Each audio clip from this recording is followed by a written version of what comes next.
Masa pandemi ini kita nanti ingin ada program yang kita sebut Jogja Bangkit. Oke. Nah, gitu loh. Jadi program Jogja Bangkit nanti kami ingin Mas Doyo kerjasama dengan Serdadu AI memberikan ruang kepada semua pihak untuk berbicara bagaimana Jogja Bangkit. Jogja bangkit dalam artian bangkit ke semuanya, ya ekonominya, ya kesehatannya, tata kelola perkotaannya, dan lain-lainnya. Sehingga nanti melalui podcast ini adalah masukan-masukan kepada masyarakat atau himbauan-himbauan atau sosialisasi tentang apa saja yang intinya mengarah Jogja ini lebih baik.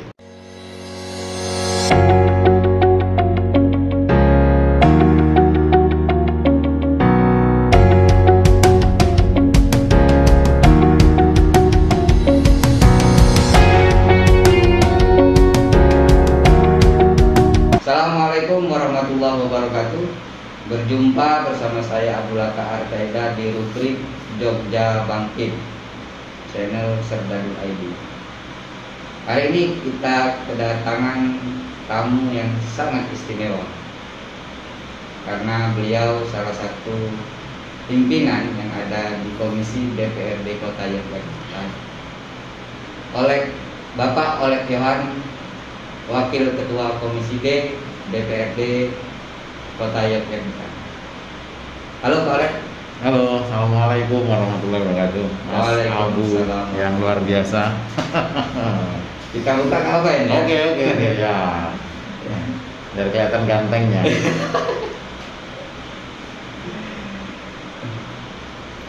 Terima kasih Pak Oleg. Ini sudah menghampiri studio kita yang ya begitu sederhana lah ini. Di masa pandemi ini bagaimana aktivitas Pak Oleg ini sebagai anggota dewan dan juga punya keluarga sekaligus harus berinteraksi dengan masyarakat ya. Ya, makasih Mas Abu. Alhamdulillah bisa mampir di channel YouTube Serdadu ID. Nah, itu harus disebut dong. Ya, mana ini nggak ada tuh?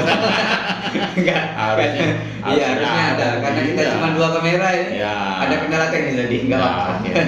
Tapi di belakang sudah ada itu. Iya. Ada. Ya.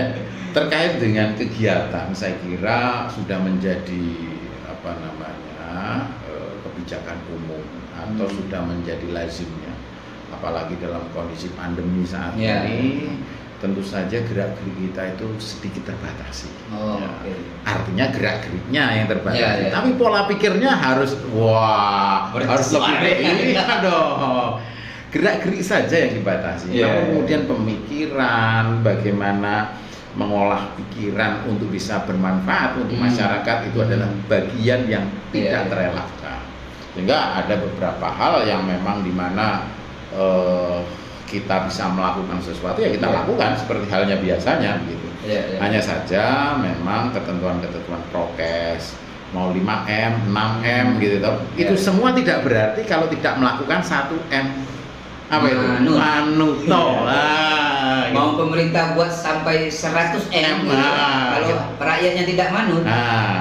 Percuma. Jadi baik selaku relawan yang kebetulan kesampiran jadi dewan. Kesampiran berarti Mas?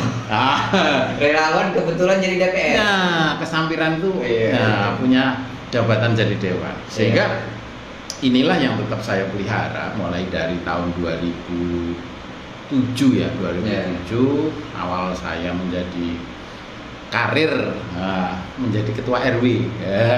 Ketua RW, lantas menjadi koordinator BKM, lantas kemudian jadi sekretaris BKM, lantas kemudian saya menjadi koordinator forum komunikasi Binomo Asri FKW. Ada berapa jabatan itu sebelum jadi anggota dewan?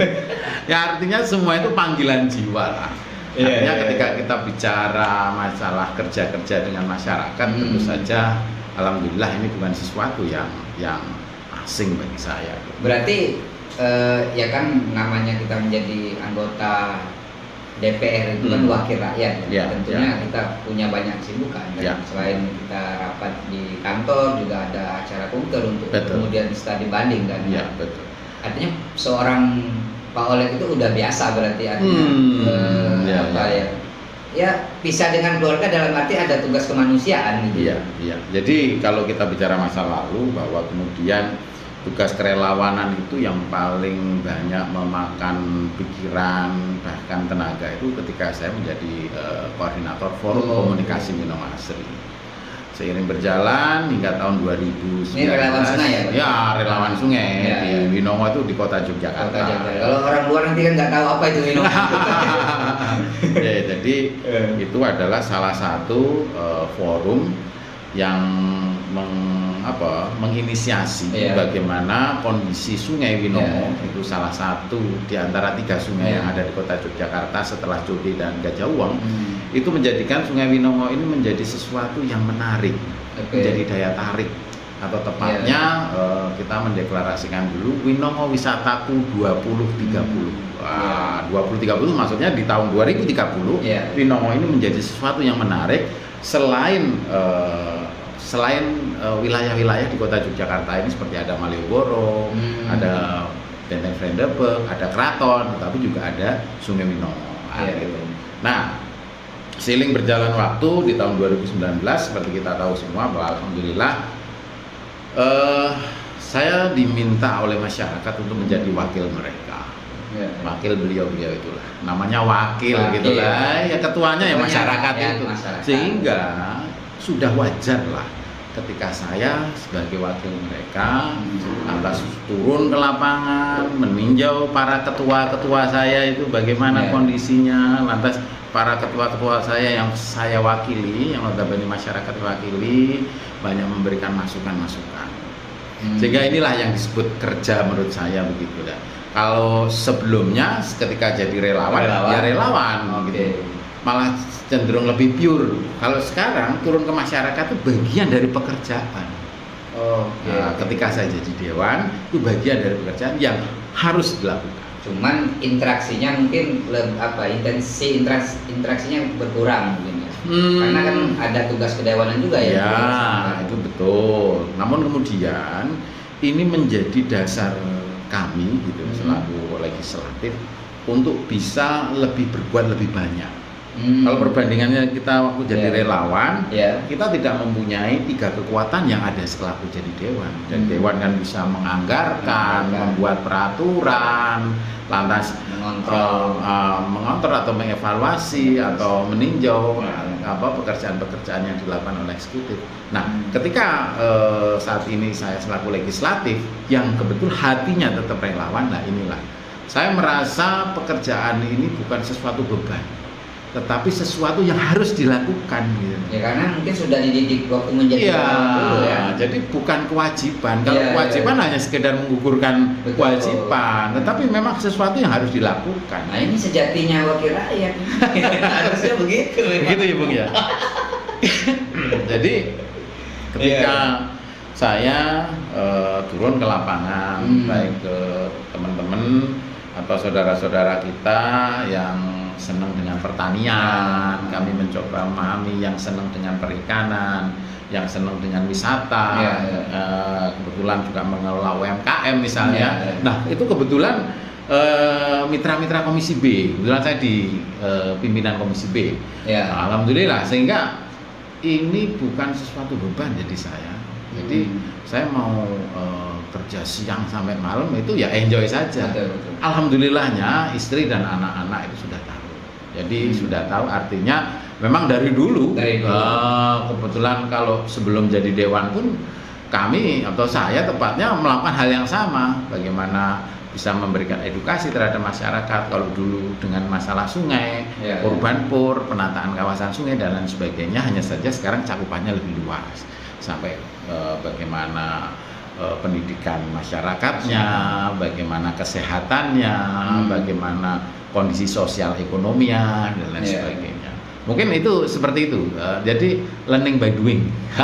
Tanpa beban gitu, Bung Abu.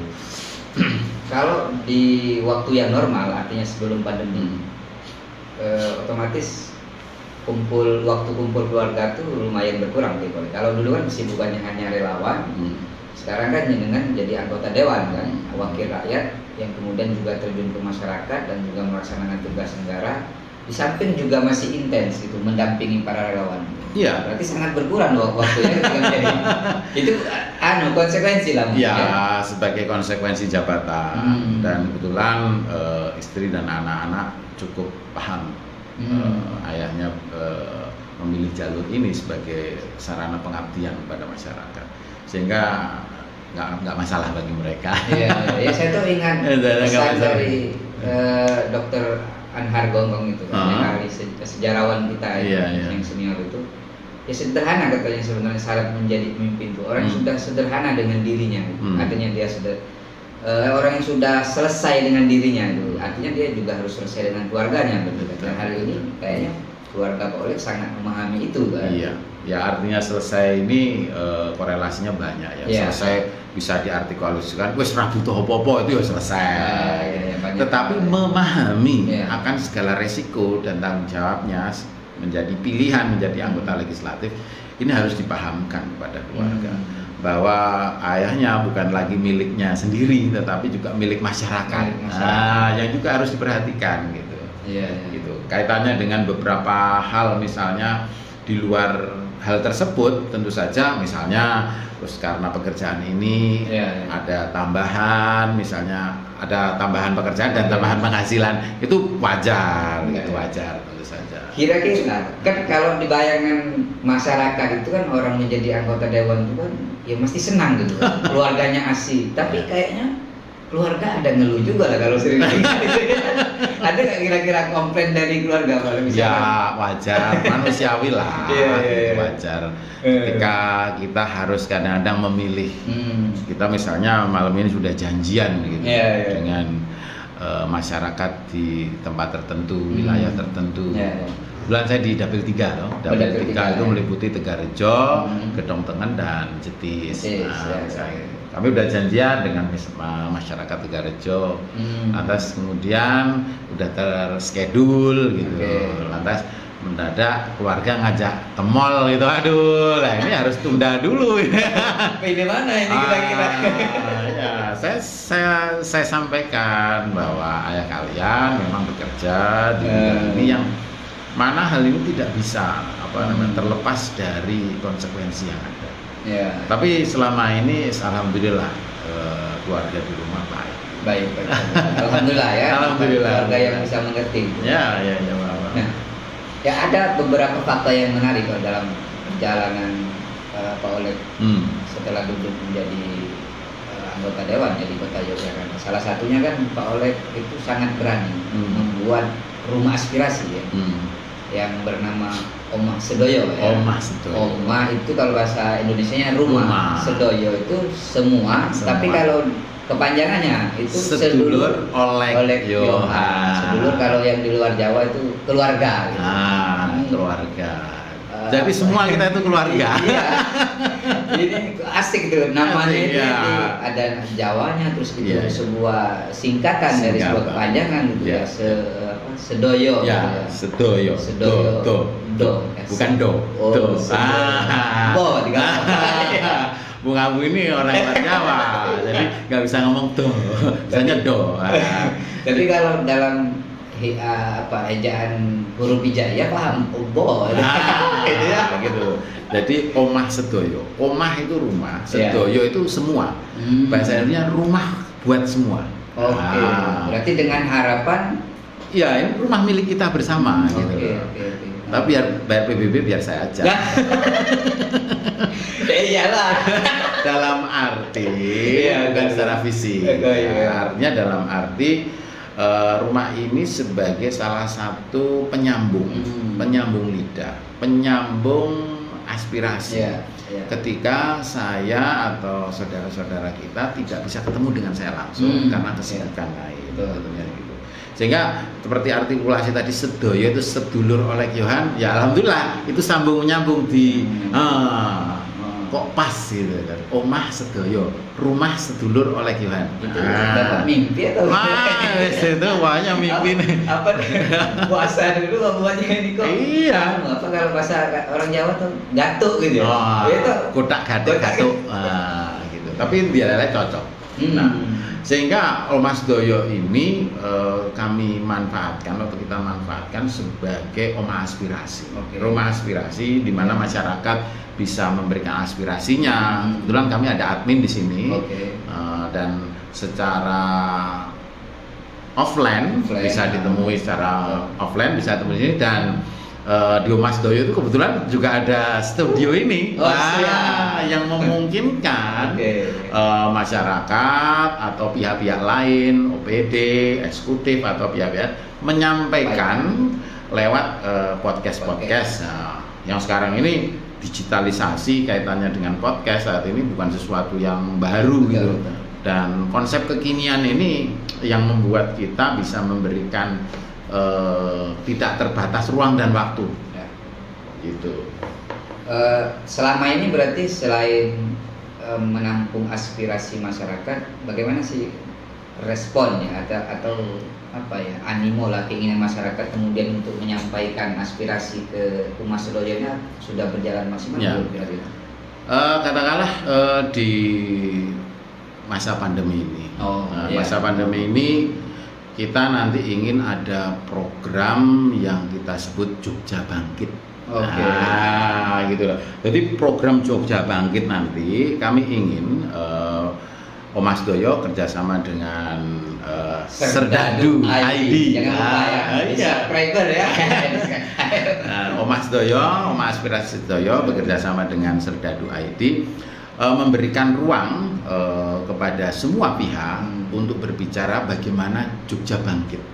Jogja bangkit dalam artian bangkit ke semuanya, ya ekonominya, ya kesehatannya, tata kelola perkotaannya, dan lain-lainnya. Sehingga nanti melalui podcast ini adalah masukan-masukan kepada masyarakat atau himbauan-himbauan atau sosialisasi tentang apa saja yang intinya mengarah Jogja ini lebih baik. Kami cukup prihatin ketika Yogyakarta saat ini sudah mulai dari 2 tahun yang lalu dengan kondisi seperti ini. Tentu saja ini bukan kita sendiri yang merasakan, bahkan nasional, bahkan dunia semua merasakan. Sehingga rasa keprihatinan ini membuat saya pribadi gimana caranya bisa memberikan kontribusi. Ya, kalau dulu itu kontribusinya misalnya dengan diadakan sosialisasi. Nah, sosialisasi yang sifatnya offline, ya, itu kadang-kadang tidak meninggalkan rekam jejak. Sehingga saya kerjasama nih dengan Serdadu ID untuk memberikan way out, jalan keluar, agar kegiatan-kegiatan atau sosialisasi yang dilakukan oleh pemerintah Kota Yogyakarta atau pihak-pihak lain lah, ada dinas, ada teman-teman legislatif mungkin ini ada jejak digitalnya, sehingga kemudian ini bisa menjadi sesuatu di kemudian hari nanti, misalnya kita sudah nggak ada gitu ya, itu kita pernah melakukan ini gitu. Sehingga dari niatan itu Bang Abu, saya ingin melakukan ini sebagai suatu upaya memberikan kontribusi terbaik lewat himbauan-himbauan atau ajakan-ajakan untuk menjadikan kota Yogyakarta ini lebih baik. Dengan judul tadi itu Jogja Bangkit.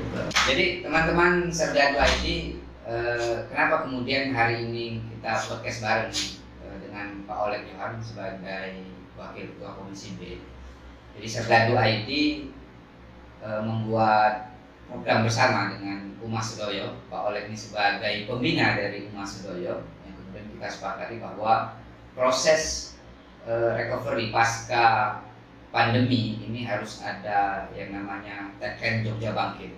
Artinya nanti kita akan mensosialisasikan program-program dari eksekutif dan juga kebijakan-kebijakan legislatif, dan tentunya semua komunitas, semua elemen yang terkait yang berkontribusi dalam proses Jogja Bangkit. Kalau mereka akan menyampaikan sesuatu, itu akan kita terima ya Pak? Ya. Begitu mungkin ya. Jadi kalau dalam bayangan saya nanti kita akan undang teman-teman stakeholder, OPD yang terkait itu, misalnya ada dinas pertanian, dinas pariwisata, lantas dinas perdagangan, mungkin Satgas Covid, Pak Heru Purwadi, atau mungkin Pak Wali Kota, mungkin beberapa dinas lain yang terkait dengan itu. Apa sih program beliau-beliau itu terkait dengan Jogja Bangkit ini? Harapan kita, meskipun kalau pertanyaan bangkitnya kapan, minimal kita berdoa. Berdoa segeralah berbangkit. Tapi dengan beberapa hari ini kita lihat bahwa sudah agak jarang saya dengar suara sirine itu. Padahal beberapa awal-awal Agustus itu hampir tiap hari kita dengar sirine itu. Saya pernah rapat dengan dinas kesehatan dan rumah sakit waktu itu, sampai per hari itu ada 20 lebih jenazah waktu itu. Sekarang terakhir saya berapa minggu yang lalu tanggal 7 Agustus Pak ya, kami tanya itu sudah kurang lebih 10-an jenazah, sehingga ini sudah banyak menurun tajam. Harapan kami nanti dengan adanya herd community, kesehatan secara komunal, setelah vaksinasi kita tervaksin semua masyarakat Kota Yogyakarta, tentu saja ini akan menambah kepercayaan diri kita untuk bisa membuka ruang gerak masyarakat yang saat ini merasa dibatasi. Merasa dibatasi karena ada beberapa hal yang ini positif nih hasilnya gitu. Tapi juga tidak sedikit yang merasakan bahwa wah ini kalau gini terus bisa mengibarkan bendera putih ini ya. kayak teman-teman yang ada di Malioboro. Kami sangat memaklumi, kami juga sangat memahami dengan kondisi teman-teman pedagang kaki lima di Malioboro. Kami sangat paham, tetapi ayolah kita berdoa bahwa kemudian apa yang akan kita lakukan saat ini, pemerintah yang disepakati oleh legislatif untuk melakukan PPKM ini adalah bagian yang memang harus kita lakukan seperti itu.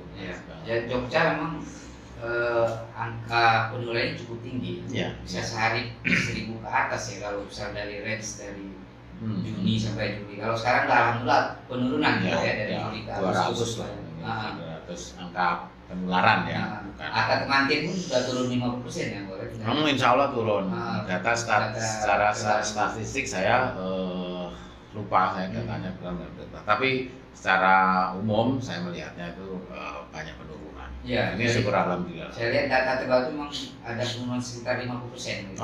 Gitu. Di rumah sakit isoman lah ya di apa namanya, kan ada rumah sakit darurat juga kan? Yang namanya isoman juga mandiri itu penurunannya sampai 50% ya alhamdulillah.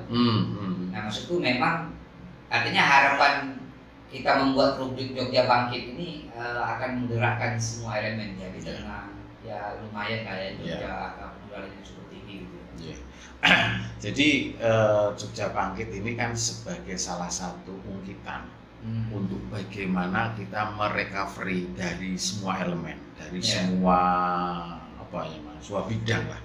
Artinya kalau dinas pariwisata melakukan apa, dinas PUPR melakukan apa, dinas perdagangan melakukan apa, dinas PKU melakukan apa. Nah nanti saya ingin itu Mas Doyo dan Serdadu ID bisa mengundang beliau-beliau kepala dinas itu untuk memberikan statement atau mengedukasi masyarakat atau ikut mensosialisasikan kaitannya dengan bidang-bidangnya untuk berikan ke masyarakat dan untuk diketahui masyarakat banyak bahwa kemudian apa yang harus kita lakukan dan pemerintah sudah melakukan apa sejauh ini.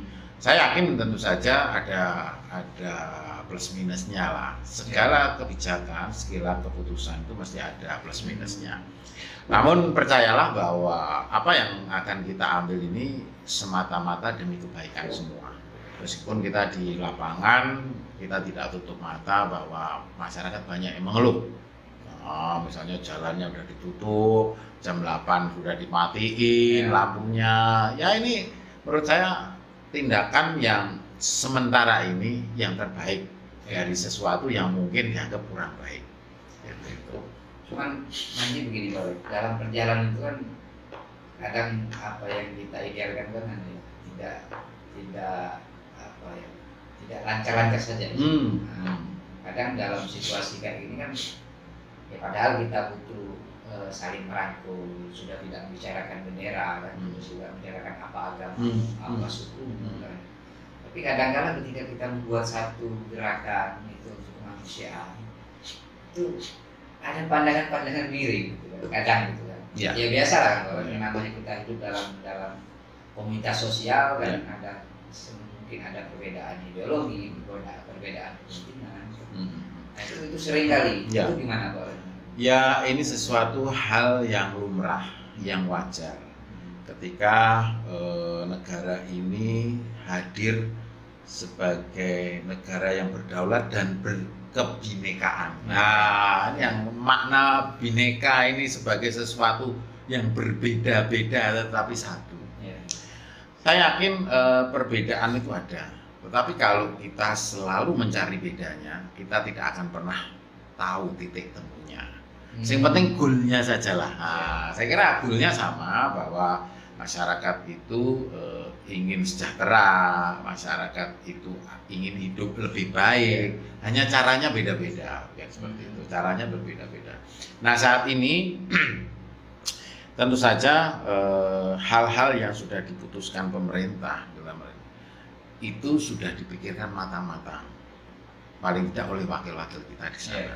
Meskipun seperti Bung Abu sampaikan tadi, kadang-kadang implementasinya di masyarakat menafsirkannya berbeda-beda. Ya ini saya utamanya misalnya selaku legislatif tentu saja akan menerima sebagai sesuatu yang ya tidak bisa diperdebatkan, tetapi juga tidak bisa disepelekan. Harus secara arif dan bijaksana kita melihat suatu persoalan tersebut. Ya harapannya ketika kita bisa arif dan bijaksana mencoba melihat persoalan itu bisa menimbulkan efek baik lah paling gitu. Misalnya satu contoh, kita bisa melihat bahwa kemarin nih saat saya rapat dinas dengan Dinas Perhubungan, ya saya sampaikan, Pak, itu penyekatan yang ada di depan SGM, saya bilang gitu, kan ada itu penyekatan di depan SGM. Itu percuma Pak, saya ngomong sama Pak Kepala Dinas Perhubungan, Mas Arief waktu itu, karena orang akan menuju ke Sarwi, Sarjana Wiyata itu kan tutup, sama aja dia muter gini, akhirnya balik lagi ke situ. Akhirnya kan real memang iya seperti itu. Tapi yang terjadi untuk masyarakat yang di luar kota, tentu saja ini akan berpikir ulang untuk datang ke Jogja, karena memang secara umum kita ini masih di level 4. Level 4. Iya, PPKM level 4 sampai tanggal 16 Agustus sudah masih level. Ya, meskipun edaran gubernur sampai tanggal 31 Agustus Bung Abu. Sampai 31. Nah, itu percuma saya bilang gitu. Enggak Pak Olek. Itu tuh begini dijelaskan, bahwa kemudian dengan ditutupnya, meskipun orang dalam kota ya ngerti jalan tikusnya itu ngerti, tapi orang luar kota udah jangan ke Jogja dulu, Jogja ditutup. Minimal membatasi itu. Meskipun kita sadari bahwa ya jalan tuh akhirnya rumit juga. Tapi ketika diteliti pada waktu-waktu tertentu, memang banyak sekali mengalami penurunan. Artinya penurunan traffic kendaraan tersebut. Ada jam-jam tertentu yang menyebabkan macet, misalnya jam-jam 8 sampai jam 10, nah itu mesti macet ya dari situ. Akibat penutupan itu. Di sisi lain ini memang dalam tanda kutip agak menyulitkan, memberatkan, tapi di sisi lain efek dari itu semua menyebabkan pola pikir masyarakat bahwa ini salah satu ikhtiar gitu. Ikhtiarnya seperti itu, tidak berkumpul, membatasi gerak lah. Kalau sepeda motor dan mobil membatasi geraknya dengan seperti itu. Alhamdulillah meskipun ada yang protes, tidak sepakat, namun ternyata bukti fakta membuktikan bahwa penurunan COVID di kota Yogyakarta cukup signifikan. Berarti ini juga keberhasilan semua pihak tentunya, termasuk kita ini ya menjaga. Ya. Alhamdulillah ya, berarti Jogja sebulan terakhir ini mengalami penurunan. Karena kan kalau kita berbicara tadi soal kebijakan pemerintah, gitu, kenapa kemudian kita mengalami kenaikan penularan cukup tinggi dari Mei kan sampai ke Juli itu kan kasusnya kita sama kayak seperti di India. Banyak tokoh-tokoh masyarakat, misalnya tokoh agama yang kemudian mereka semacam ada distrust terhadap kebijakan pemerintah. Dan ini kan berapa bulan terakhir kita ketemu Pak, ya secara nasional ya, bukan kita bicara dalam konteks Jogja. Maksudku jangan, ya saya pikir sih bahwa ya Jogja cukup pendidikannya cukup tinggi, yang saya pikir itu nggak seperti ya fenomena secara nasional. Yang kita hadapi Indonesia itu kan karena banyak tokoh agama yang tidak percaya dengan kebijakan pemerintah, mereka kampanye tidak usah vaksin gitu kan. Pada akhirnya orang nggak mau vaksin, terus juga nggak mau menggunakan prokes gitu kan. Nah, jangan sampai itu terjadi di Jogja. Saya pikir kayaknya nggak terjadi. Ya, insya Allah. Artinya dengan banyaknya masyarakat menyadari bahwa vaksin itu bagian ikhtiar yang harus dilakukan. Kalau kemarin-kemarin itu orang untuk suntik vaksin itu takut begini tahu begini. Nah, sekarang keinginan masyarakat untuk vaksin itu tinggi. Terbukti dari beberapa kali vaksin center kemarin ada di Exit Square itu mesti penuh gitu, dan mesti terserap habis gitu. Sekarang di setiap kecamatan-kecamatan ada. Misalnya yang dimulai besok Senin tanggal 18 berapa? Senin kalau DPRD Rabu tanggal 18. Nah, kalau yang pertama itu tanggal 16 besok di Kecamatan Tegarejo itu sudah ada vaksin. Meskipun dibatasi 40 orang. Ada lagi besok Senin itu kerjasama BUMD, Bank BPD dengan PDAM. Nah, itu juga sudah melakukan vaksinasi massal. Sehingga ini target rencana 17 Agustus merupakan momentum untuk herd community di Kota Yogyakarta, insya Allah bisa lah gitu. Meskipun kalaupun ada beberapa masyarakat yang belum, itu bukan berarti tidak bersedia, tetapi mungkin dalam kondisi mungkin badannya kurang fit, lantas kemudian masih flu atau dan lain sebagainya.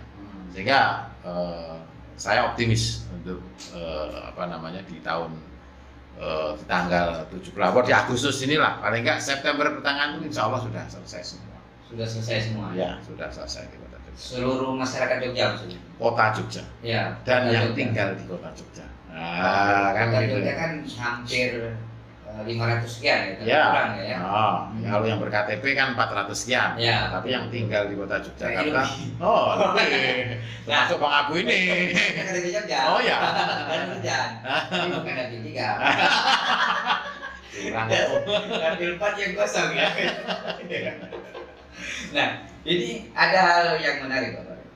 Beberapa hari lalu saya podcast sama salah satu dosen muda di Sunan Kalijaga. Nah, kita berbicara vaksinasi. Ini kan kuliah kan sudah sangat lama libur ya, sejak pandemi sampai sekarang kan belum masuk karena yang bersangkutan mengusulkan bagaimana kalau peserta didik itu diprioritaskan, baik itu siswa dan mahasiswa. Nah, persoalannya mahasiswa yang kuliah di Kota Yogyakarta kan hampir 40% kan katanya isi Kota Jogja itu pendatang. Lama ya kata bicara mahasiswa mungkin 60-70% mungkin orang luar Jogja kan. Nah, kira-kira hari ini kalau berbicara secara geografis kan kampus ini kan banyak berada di Kota Jogja. Ya Jogja Sleman lah ya. Terus bagian ada beberapa bentuk. Maksudku hari ini Pak Oleg sebagai orang yang duduk di wakil rakyat dan duduk di pimpinan komisi, kira-kira bisa mengkomunikasikan bahwa nanti peserta didik itu diprioritaskan untuk vaksinasi agar akhir tahun ini proses belajar mengajar itu bisa dimulai. Ya. Jadi terkait dengan pendidikan yang dikata di Kota Yogyakarta ini, kan kita itu di Kota Yogyakarta di samping terkenal menjadi kota budaya, itu kota pelajar. Sudah seyogyanya lah, sudah sejogjanya lah, gitu. Artinya vaksinasi seluruh mahasiswa itu bagian dari yang harus dilakukan. sesegera mungkin. Sehingga tatap muka bagi mahasiswa atau siswa SLTA itu yang harus dilakukan, gitu, yang harus dilakukan segera. Mengapa demikian? Ketika mahasiswa sudah masuk, SMA sudah masuk, ketika ada orang disitulah roda ekonomi mulai berjalan. Ya, kan kita bisa lihat tuh beberapa kos-kosan, kontrakan yang maaf akhirnya nggak ada penghuninya, bangkrut, kan kasihan itu. Betul.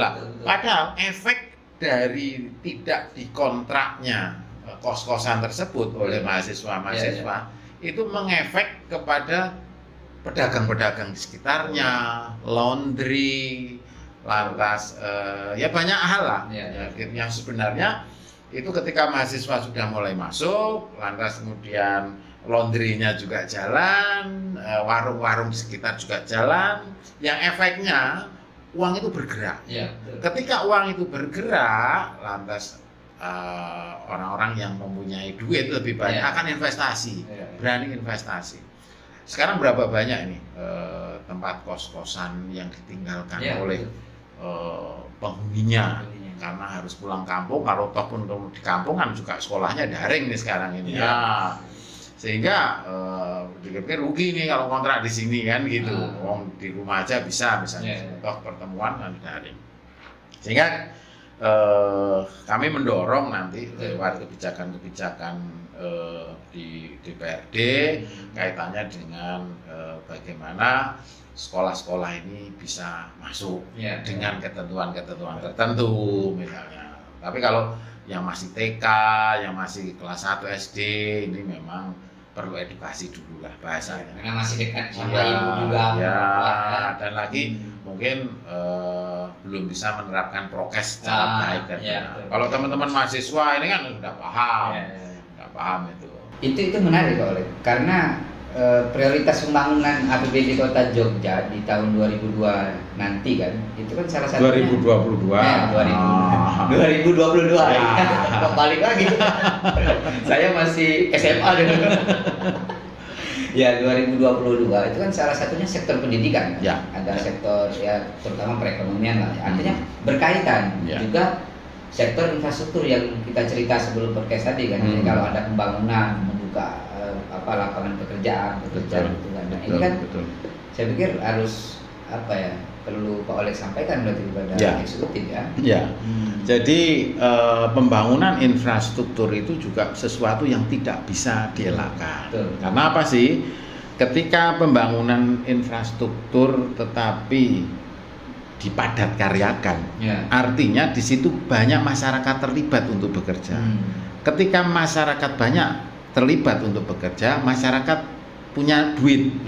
Ketika masyarakat punya duit, dia bisa untuk beli beras di tetangganya, bisa beli sesuatu, gitu. Sehingga ini akan meningkatkan daya imun. Efeknya adalah dari dia bekerja, infrastruktur jadi. Sehingga nanti meskipun PUPR tidak secara langsung berkaitan dengan ekonomi, tapi bisa. Sehingga kami nanti minta juga dari Dinas PUPR untuk menjelaskan program ini terkait dengan bagaimana pergerakan ekonomi menurut sudut pandang PUPR. Gitu. Artinya kalau kita berbicara proses recovery ini kan harus melibatkan banyak elemen banyak stakeholder termasuk masyarakat. Apalagi Pak Oleg hari ini katakanlah sebelum menjadi anggota dewan juga menjadi seorang relawan. Nah, sebelum kita podcast ini kayaknya pagi tadi juga mendampingi para relawan toh. Mungkin Pak Oleg bisa share artinya bagaimana kepedulian seorang Oleg Yohan gitu yang hari ini sudah menjadi pejabat dan juga masuk pimpinan di komisi, masih yang ngurusin kayak gitu tugas kemanusiaan yang dulu gitu kan. Ini kan semangat kemanusiaan kan perlu Pak Oleg share biar kemudian bisa menginspirasi. Bagi saya ini bukan suatu kewajiban, tetapi sudah keharusan. Ini yang saya. Jadi keharusan, saya akan galau gitu ketika ada sesuatu yang sebenarnya bisa saya lakukan tapi saya diam saja. ada sesuatu yang kurang. Galau melakukan sesuatu. Galau. Bukan galau ya, pakai data. Gitu. Sehingga kayak tadi pagi, saya menyemangati teman-teman dari kelompok tani Tompean Asri dalam hal melakukan panen raya. Panen raya jangan dibayangkan panennya berapa ton itu untuk di kota. Ini di kota. Jadi panen raya itu dalam rangka pemanfaatan lahan-lahan yang belum terpakai. Misalnya tadi itu lahannya hanya sekitar 10 kali 20 atau berapa gitu, tetapi ditanami dengan berbagai macam tanaman. Tadi ada sawi, ada lombok, ada terong, ada kangkung, bahkan ada markisa, ada lagi anggur dan lain sebagainya. Itu adalah bagian bagaimana mengedukasi masyarakat untuk bisa memberikan misalnya salah satu yang manfaat langsung nih, masyarakat bisa bertemu di situ, berinteraksi. Tentu saja dengan catatan prokes, standar prokes. Sehingga tadi itu ketika kita panen kangkung, bahkan dari Bapak Mantri Pak Camat lah gitu ya, Pak Camat kalau di Yogyakarta itu kan Kemantren. Kemantren Tegarejo, Pak Mantri Pamong Praja juga ikut hadir, ikut melakukan panen tadi yang bisa langsung diberikan atau bermanfaat untuk masyarakat. Kebetulan kalau di mana di Tompean Berseri sana modelnya diberikan, tidak dijual. Jadi itu langsung diberikan pada masyarakat ngambil gitu secukupnya. Itu kalau nanamnya modal bersama berarti. Jadi ketika masyarakat ngambil dalam hal ini, itu di situ ada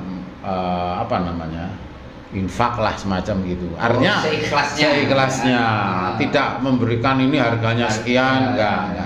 Sehingga kemudian itu untuk ditanam lagi. Iya, ditanam lagi. Dan kebetulan ada kebijakan kalau di RW 1 itu uang kalau masyarakat membutuhkan sesuatu itu kan mesti ngasih sekedar uang uang kepada ketua RW-nya itu loh. Uang relawan uang sukarela lah. Nah, uang itulah yang dimanfaatkan untuk bibit kembali. Nah, dasarnya kalau di sana itu masyarakatnya sudah kompak, menyadari betul bahwa kemudian bergerak, berjemur itu bagian dari sesuatu yang memang harus dilakukan yang bermanfaat. Kalau saya lihat di sana seperti ada rumah bibit, Nah, kebetulan Tompean Berseri ini adalah salah satu kelompok tani yang mendapat bantuan dari Dinas Pertanian melalui program stunting. Program stunting. Kebetulan di sana itu ada salah satu atau beberapa warga yang butuh kebutuhan gizinya harus tercukupi, sehingga target stunting di Kota Yogyakarta menurun dengan program tersebut. Nah, inilah yang menarik tadi di sana, sehingga program-program seperti ini harapan saya sih tidak hanya sekedar untuk pertanian, tetapi juga bisa sebagai sarana wisata. Di Kota Yogyakarta ini apa saja sebenarnya kreatif banget lah. Seperti itu. Artinya pandemi COVID-19 ini kan kalau masyarakatnya kreatif bisa memunculkan peluang untuk kemudian mereka saling merangkul, kerjasama, apalagi memanfaatkan lahan kota yang cukup terbatas itu kan. Orang kalau semakin terjepit itu kan pikirannya semakin kreatif kan.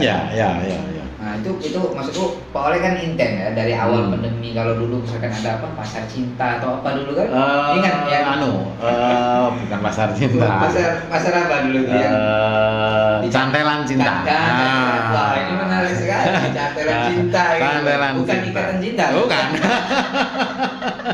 Cantelan cinta dulu awal-awal pandemi itu kan sebagai salah satu solusi. Itu menarik juga. Iya, salah satu solusi di mana masyarakat di Kota Yogyakarta ini tingkat kepeduliannya ternyata masih tinggi, tingkat kegotong royongannya ternyata masih tinggi. Hanya saja waktu itu kan pandemi tidak seheboh ini ya. Sekarang ada varian Delta, apa ini? Virus varian Delta. Kalau dulu masih biasa saja, sehingga mungkin orang terpapar COVID ini dari 100 orang, yang terpapar mungkin 5 orang, sehingga orang 95 orang bisa membantu. Nah sekarang di beberapa waktu yang lalu saat pandemi melonjak, 100 orang 50 orang ya kena. Artinya terdeteksi mungkin kontak erat, sehingga yang sakit 1 orang akhirnya sekeluarga harus isoman misalnya seperti itu. Nah akhirnya Cantelan Cinta itu seiringannya agak surut, tetapi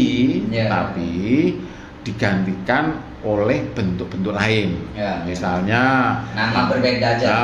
Misalnya langsung memberikan nasi, berikan langsung kepada warga yang isoma seperti itu. Dan dinas sosial pun merespon cukup baik dengan diadakannya jatah hidup ya. Dulu sehari 3 kali untuk 10 hari. Itu disupport dari pemerintah? Dari dinas sosial. Meskipun akhir-akhir ini dengan anggaran yang sudah defisit ini, kita tetap mensupport yang saya tahu sehari 2 kali. Nah, nanti kita juga akan unggangi kepala dinas sosial terkait dengan bagaimana penanganannya. Nah, nanti biar beliau sendirilah yang Ya memang sih sesungguhnya karakter bangsa Indonesia itu kan guyup rukun, gotong royong, kerjasama.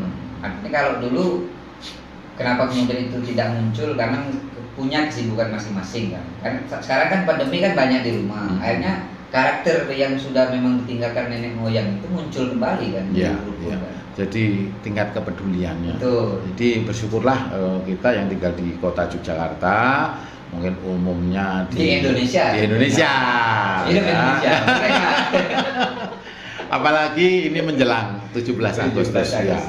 Jadi di samping jiwa-jiwa patriotisme yang ditularkan oleh para founding father negara ini, itu masih ada melekat di diri kita. Bagaimana kalau saya tadi pagi itu kebetulan ikut pengukuhan relawan Garda Wiratama. Garda Wiratama itu tim TKC itu tim kubur cepat. Dari Kelurahan Tegarejo, Kecamatan Tegarejo. Saya tadi ikut pengukuhan di sana. Betapa teman-teman kita yang jadi relawan ini luar biasa ya.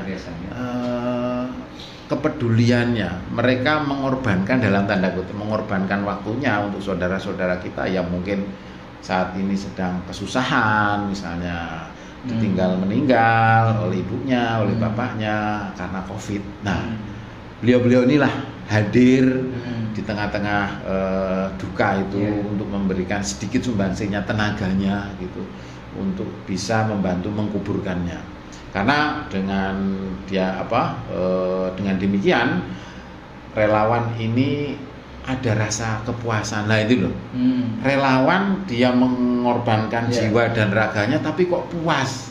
Artinya kan ada sesuatu yang tidak ternilai dalam hati mereka. Dan dalam tidak sembarangan orang. Ya betul. Dan itu tidak hanya sekedar misalnya yang jadi relawan bapaknya, artinya anaknya, istrinya juga terlibat, punya andil benar.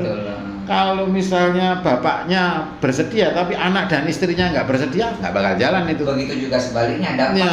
Kalau yang misalkan relawan positif, berdampak udah keluarganya. Betul. Makanya ketika jadi di tim TKC itu setelah melakukan tugas-tugas mulia itu mereka harus didekon dulu sekian jam, sehingga waktu itu mungkin harusnya sudah bisa berkumpul dengan keluarga, nggak bisa baru esoknya kembali ketemu kan gitu. Udah pernah nyoba pakai baju hazmat itu? Gila. Panas ya Paul. Iya, pakai baju itu semenjak itu sudah nggak boleh minum, nggak boleh kencing. Kalau nggak boleh minum aja, ini kebelet kencing terus bisa bayangin nggak? Kalau saya nggak bisa karena sering kencing, sering minum. Berarti pakai pampers. Kita sangat mengapresiasi ya, terutama tenaga kesehatan. Nakes hari ini betul-betul menjadi pahlawan di garda terdepan kan melawan pandemi ini. Apapun lah ya niat mereka, kita sungguh sangat mengapresiasi. Terutama relawan-relawan, apapun background dia, bendera dia, kalau Maksudnya begini, saya tidak turun menjadi relawan. Ada orang yang siap menjadi relawan itu sudah alhamdulillah loh. Maksudku apapun lah, misalkan background dia itu, maksudku sungguh naif kalau kita ada semacam ini ada kepentingan, karena nyawa ya taruhannya sekarang. Betul. Kalau dulu misalkan sekedar bencana atau apa kan, banjir, ini kan pandemi ini kita nggak pernah tahu toh. Kalau kena yang terancam keluarga. Tidak hanya sekedar relawannya saja. Betul. Makanya kita sangat mengapresiasi yang namanya relawan. Artinya mereka sudah bersedia tuh, sudah alhamdulillah di antara banyak orang berdiam di rumah, mungkin mereka sudah ada duit. Bahkan yang ikut relawan juga soal ekonominya belum tentu kuat. Tapi karena kemanusiaannya. Jadi jiwa patriotisme ini loh ya. Sehingga saya tadi ketika sedikit memberikan rezeki, mungkin rezeki teman-teman itu mungkin melalui saya sampaikan bahwa ini tidak seberapa, ini sangat kecil sekali jika dibandingkan keberanian mereka. Iya, tidak semua orang lo berani. Iya, saya juga nggak berani. Tapi relawan gempa dan Merapi berani. Nah, karena jelas itu setelah gempa, lantas udah jelas, ini harus tolong ini, dan kelihatan, kasat mata kelihatan. Kalau virus, tapi saya ambil bagian dari sosialisasi loh Pak Oleh. Paling tidak kita memberikan edukasi terhadap masyarakat. Ya, saya sendiri jujur juga ingin melakukan itu, tetapi karena banyak faktor sehingga nanti itu mempengaruhi kinerja, mempengaruhi banyak orang, efek banyak orang, juga mempengaruhi kebijakan-kebijakan di kantor DPRD lah itu, sehingga saya memberikan sesuatu yang lain lah. Pak Oleh kan relawannya di mengawal kebijakan. Ya. Udah beda Pak. Ya. Kalau mengawal kebijakan itu tidak relawan, tapi keharusan lah ya. Harusnya harus dilakukan. Melakukan kegiatan yang bahasanya kalau dulu zaman itu pro rakyat, pro masyarakat tentunya. Ya mungkin katakanlah, wah ini terlalu ngoyo-woro, terlalu urang. Wah, tapi ya realitanya seperti itulah gitu loh. Karena masyarakat yang akan menilai kaitannya dengan ini. Sehingga dari apa yang kita sampaikan tadi beberapa itu, goalnya adalah saya ingin menghimbau, mengajak pada kita semua, kalau toh pun kita tidak atau belum bisa melakukan apa-apa, paling tidak kita bisa melakukan untuk diri sendiri. Yuk, 1M saja. Manuto. Nurutlah dengan kebijakan. Itu ada. Paling tidak itu. Selemah-lemahnya iman. Paling tidak itu. Tapi jika ada rezeki yang lain, ya ayolah berbuat sesuatu untuk minimal untuk masyarakat sekitar kita. Kalau ataupun kemudian belum dapat rezeki tapi dia punya keberanian, kemampuan, lantas keluarganya mengikhlaskan, membolehkan untuk jadi relawan, wah itu yang luar biasa. Saya kira itu.